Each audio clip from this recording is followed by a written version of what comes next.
On va maintenant partir avec le deuxième point de notre cours vidéo aujourd'hui, en ce qui concerne la probabilité d'un événement dans l'hypothèse d'équiprobabilité. Il faut savoir que dans l'hypothèse d'équiprobabilité, pour tout événement A, relativement bien sûr à l'univers oméga, la probabilité de A est P de A est égal à cardinal de A sur cardinal d'oméga, ce qui est égal à nombre de cas favorables sur nombre de cas possibles. Ça va? Où cardinal de A est le nombre d'éléments de A et cardinal d'oméga est le nombre d'éléments de oméga. Cette formule est très importante à retenir.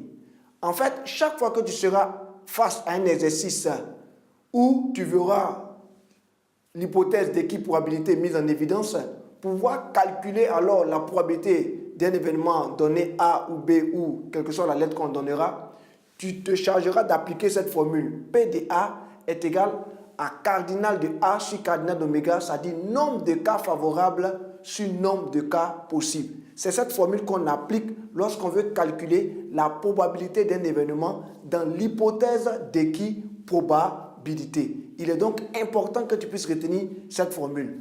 Nombre de cas favorables sur nombre de cas possibles. Ça va? En remarque, il faut savoir que dans le cas de l'équiprobabilité, la détermination d'une probabilité se ramène à des problèmes de dénombrement. On va y aller maintenant avec un exemple pour t'aider à mieux comprendre tout ce qui vient d'être dit. Il est dit, on lance un dé bien équilibré à 6 faces et on note le numéro de la face affichée. Soit à l'événement, le numéro obtenu est impair. Ici, il faut savoir que le dé est bien équilibré. Il a été précisé dans l'énoncé que le dé est bien équilibré. Donc, nous sommes en situation d'équiprobabilité. C'est-à-dire, cet indice, le fait qu'on nous a dit que le dé est bien équilibré, est un indice pour nous faire comprendre que nous sommes en situation d'équiprobabilité. Il faut retenir cela.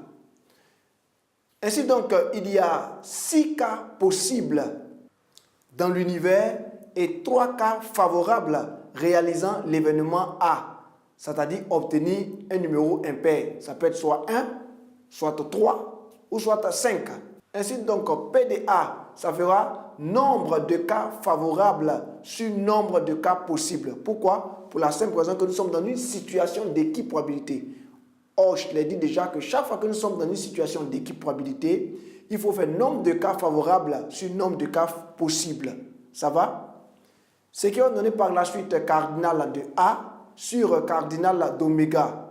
Ici, cardinal de A qui représente le nombre de cas favorables, c'est 3, puisqu'on a 3 cas favorables réalisant l'événement obtenir un numéro impair.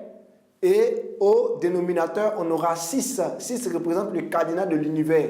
On a 6 cas possibles en tout, puisqu'il y a 6 faces sur le dé. Ce qui va donner par la suite un demi. Ça va? Donc, on a comme résultat ici un demi. J'espère que tu as bien compris cet exemple et ça t'a permis de mieux comprendre comment calculer la probabilité d'un événement dans l'hypothèse d'équiprobabilité. Ok, on va terminer maintenant avec les situations d'équiprobabilité. Ça, c'est vraiment une astuce que je te donne qui va beaucoup t'aider dans des sujets d'examen, dans des devoirs et dans des exercices. Il faut savoir que les situations d'équiprobabilité sont généralement perceptibles à travers des expressions comme D parfait, D non pipé, pièce parfaite, boule indiscernable au toucher, carte bien battue, tirage au hasard, etc., etc. Donc, chaque fois que tu verras ces expressions telles que je viens de les mentionner dans un sujet donné, cela doit t'interpeller pour te dire déjà que tu es dans une situation d'équiprobabilité. Et donc, tu pourras calculer la probabilité de l'événement donné en faisant nombre de cas favorables sur nombre de cas possibles. Ça va? J'espère que tu as bien compris tout ce qui vient d'être dit. Eh bien, c'est ici que s'achève notre cours d'aujourd'hui. J'ai été très ravi de faire ce cours avec toi sur l'équiprobabilité. Tu sais avec moi maintenant ce que c'est que l'équiprobabilité. Tu sais comment on calcule la probabilité d'un événement dans l'hypothèse d'équiprobabilité. Et tu sais quelles sont les quelques situations d'équiprobabilité.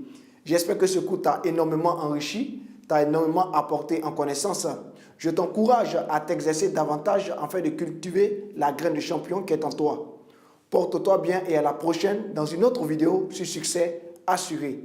N'oublie pas, les maths, c'est de l'art.